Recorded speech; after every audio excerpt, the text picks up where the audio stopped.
Lamar Jackson makes his much-anticipated return to the gridiron. Plus, J.J. McCarthy keeps his knees intact. And two of the top two teams in the AFC East both come away with wins in Week 9. All this plus much more next on Austin's Academy of Sports.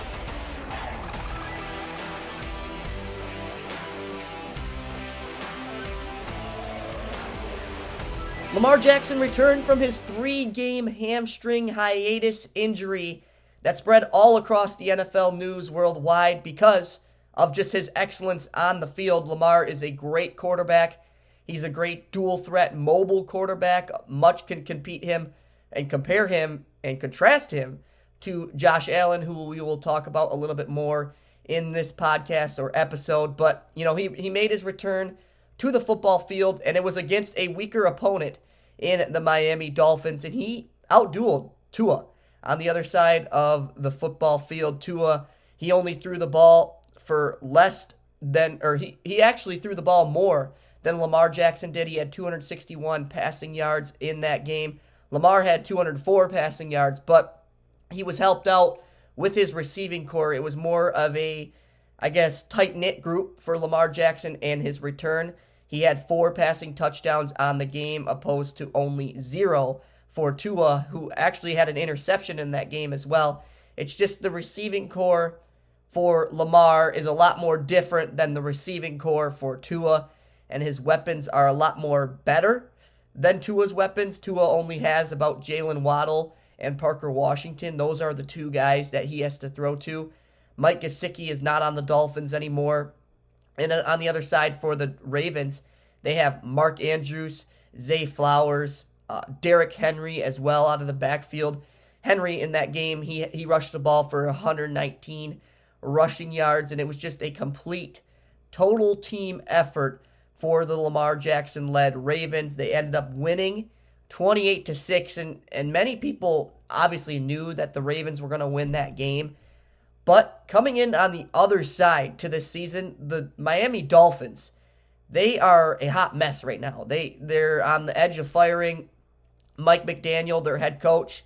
He's been in a rough situation the past couple of seasons, I guess you could say. Not only this season, early on in part of this season, but he's just has a bad group to kind of coach. Tua's been dealing with ever since that concussion injury. He's been hard to just focus in that game. Obviously, no pun intended, but the concussion messes with your focus, your ability to see the ball down the field, see your receivers down the field, and he just hasn't been able to find that touch or that connection, I guess you could say, to Jalen Waddle and Parker Washington and company. And many of the fans down in Miami and South Beach are getting really frustrated, and rightly so. I don't really personally know any Dolphins fans, but on a personal touch, if I was a Dolphins fan, I would be a little bit upset. When's the firing of Mike McDaniel going to happen? When's the ownership change going to happen? And when is the team going to start proving that they are one of the better teams in the AFC East? Because what we'll talk about a little bit later in the show, the New England Patriots and Buffalo Bills are just running away with the conference. The New York Jets and Miami Dolphins are moving downwards, and then those 2 teams that I just mentioned are moving upwards here.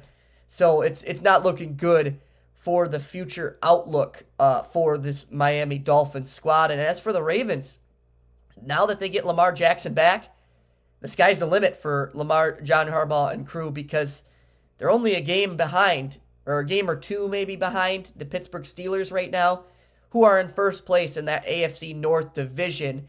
And, you got to stay tight and locked in with that AFC North crew, because the Steelers, led by Aaron Rodgers, they're a good crew. And Lamar Jackson coming back was a step in the right direction, for betting people, for fantasy owners, because Lamar has now a chance to lead his team to not only the playoffs, but insert his name back into MVP-like conversations. And he's got the weaker part of his schedule coming up. So with teams against the Vikings next week, with games against, the Commanders coming up, who are dealing with a lot of injuries, you can beat those teams and you can jump above 500, which they're two games under 500 right now, 3-5.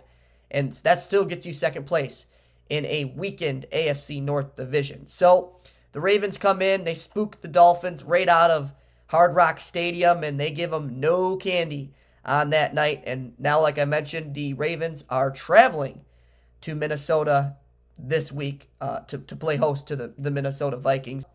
That was kind of the wrap up of the Baltimore Ravens Miami Dolphins game before Halloween night. It was a not the best game for Thursday night football. 28-6, Baltimore Ravens get the win. Lamar Jackson returns. And moving on to the Detroit Lions hosting the Minnesota Vikings, everybody's favorite team here, unless you're not from Michigan, obviously. But the Detroit Lions coming in off of a bye week and a loss the last week, or to the Tampa Bay Buccaneers. Actually, they won that week, but they had the Week 8 bye week. In Week 7, they hosted the Buccaneers on Monday Night Football, getting the 24-9 win and coming away with a 5-2 record, which is, if you saw that record coming into the season and the schedule they had, a loaded, front-loaded schedule, and it doesn't get any easier. They were the NFC North champs last year. That just means the schedule gets harder for our hometown Detroit Lions, and, they got battle-tested against the Vikings last week. In Week 9, obviously coming away with a tough, close loss, another NFC North divisional loss, and they are now 1-2 in conference play with 2 losses coming to the Packers, 1 each coming to the Packers and the Vikings, I should say, and then the 1 win coming to the Chicago Bears a little bit earlier on in the season. And they came off that bye week stumbling a little bit. They usually do, actually, I should say. I mean, think about the playoffs last year when they had the number 1 seed in the NFC, and they had that bye week in the first round of playoffs hosting the Washington Commanders, who they host this week, or who they travel to the nation's capital to play the Washington Commanders this week, and that's going to be a great game too. But let's get back to this Vikings-Lions game. Goff, he outdueled J.J. McCarthy. McCarthy came into the game only throwing a handful of passes in the NFL, which can be a recipe for a disaster. It's not something you want a younger quarterback, especially dealing with a lot of injuries, to deal with. And it was rough. He looked like an inexperienced quarterback coming into that game, but he got the better of him. And it wasn't just him. It was the Vikings defense. Brian Flores brought in a lot of defensive blitz packages to get home to Jared Goff, and the offensive line just could not match up with the scheme well. Offensive coordinator Johnny Morton could not come up with any plays throughout that game that could get the wide receivers in motion or open down the field. It was Jahmyr Gibbs who couldn't even get going that game. He only had a handful of rushes. I believe it was less than 100. I know that. David Montgomery, who's running back 2, had the most rushing yards on the team with 40 in that Vikings loss. Now, it was a close game. Don't get me wrong about that, 27-24. But, when it's a divisional conference matchup like that, you have to come away with the win, especially when you're trying to get that 3rd straight NFC North trophy and that 3rd straight NFC North banner. But they were unable to come away with the win that week. And it was in due part to the defensive battle, pretty much won up front by the Minnesota Vikings and Brian Flores. The Vikings are a team that builds their identity off of their defensive line. And when the offensive line can't get going for the Lions, they stumble out of the gate. And especially when you're coming off of a bye week, you're not ready. So it'll be interesting to see how they match up this week against the Washington Commanders in the nation's capital. But it should be a good game because Jaden Daniels, the quarterback for the Commanders, is out. So that should be a good game as well. The Lions go as the offensive line goes. And if the offensive line can't build gaping holes for Jahmyr Gibbs to run through point blank, then the offense will not succeed. They will not find J-Mo down the field. They will not find Amon-Ra St. Brown open in the middle of the field. And it will be a recipe for a disaster. And in the end, the Lions come away with the loss 27-24. Moving on to the AFC East, the Drake May-led New England Patriots. Yes, you heard me right. The Drake May-led New England Patriots are thriving right now in the AFC East, and they are having a 1-game lead over the Buffalo Bills, who are trying to repeat again as AFC East champions. But, that game with the Patriots and the Falcons last Sunday, I should say, in Week 9, it was a good game in the first half for New England. In the second half, they kind of fell apart a little bit. Ultimately, they got the 24-23 win over the Atlanta Falcons, and that's all they needed. It was a missed PAT attempt in the closing seconds of that fourth quarter by the former Patriot kicker in Parker Romo. And, they showed, it was a funny moment. They showed Cardi B and Robert Kraft, the owner for the New England Patriots, clapping it up and talking it up a little bit, because Cardi B obviously is dating Stephon Diggs, who's a wide receiver for the New England Patriots. But Robert Kraft, made the right decision, getting rid of Parker Romo and getting rid of him, and obviously shipping him off to the Atlanta Falcons, coming back to bite him, missing the extra PAT a point to tie it up at 24 apiece. And now the Patriots are 7-2, I should say. They're not 7-0, they're 7-2. And it was a dominating game from Drake May. I believe he had 259 yards on the season, on that game, 2 touchdowns and only 1 interception, opposed to Michael Penix Jr. He had 3 touchdowns for 221 yards in that game. So obviously Drake May came away with the win. He came away with the better stats. He turned the ball over once, but I don't think Drake May cares. When you win the game like that, I don't think it really matters. And, New England shut them down in the fourth quarter.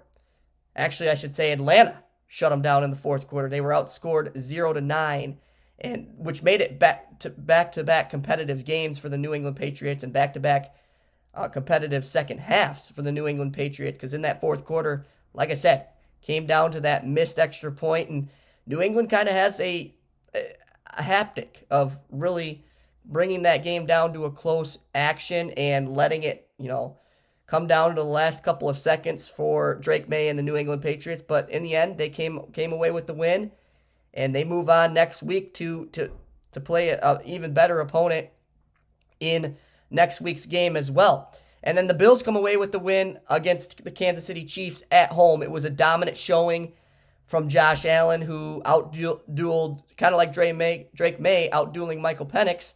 Josh Allen outdueled Patrick Mahomes. And that series always delivers. I mean, whether it's in the regular season or in the playoffs, it's always got a special energy to it, I guess you could say. And Josh Allen always seems to come away with the loss on the losing side. But this one, it wasn't a loss for Josh Allen. They came away with the 28-21 win behind their home crowd in Orchard Park. Allen had 273 yards through the air and 2 rushing touchdowns. Granted, it was only 2 1-yard rushing touchdowns, kind of like the tush push like the Philadelphia Eagles do, but it was still a touchdown nonetheless. And they improved to 6-2 or 6-3 in the AFC East, 1 game behind the New England Patriots. And Mahomes in that game only had 250 yards as well. But from what I saw, the X factor in that game was basically Josh Allen and the Bills, taking advantage of the Chiefs' blunders. Mahomes had an interception early on in that game. The Bills would go down the field and score on that interception. And they had a better defensive showing that was able to, the scheme was able to slow down Patrick Mahomes and his talented wide receivers. Obviously, Xavier Worthy, Hollywood Brown, Juju Smith-Schuster, all are on that team. So coming back from injury and suspension for Rashee Rice, the Chiefs obviously have a stacked wide receiver core, and the Bills were able to shut them down. So with that, the Chiefs take the loss, their first loss in a long time here against the Bills, and the Bills jump into second place, and they stay into second place, meaning that AFC East race will be between the top 2 teams in the New England Patriots and the Buffalo Bills. So that'll wrap up my coverage of Week 9 here in the NFL. It's an exciting slate for Week 10 as well, so make sure to tune into those games. You can find the game time starts and the schedules on the ESPN app or wherever you get your NFL news. But thank you for tuning in to another episode of Austin's Academy of Sports.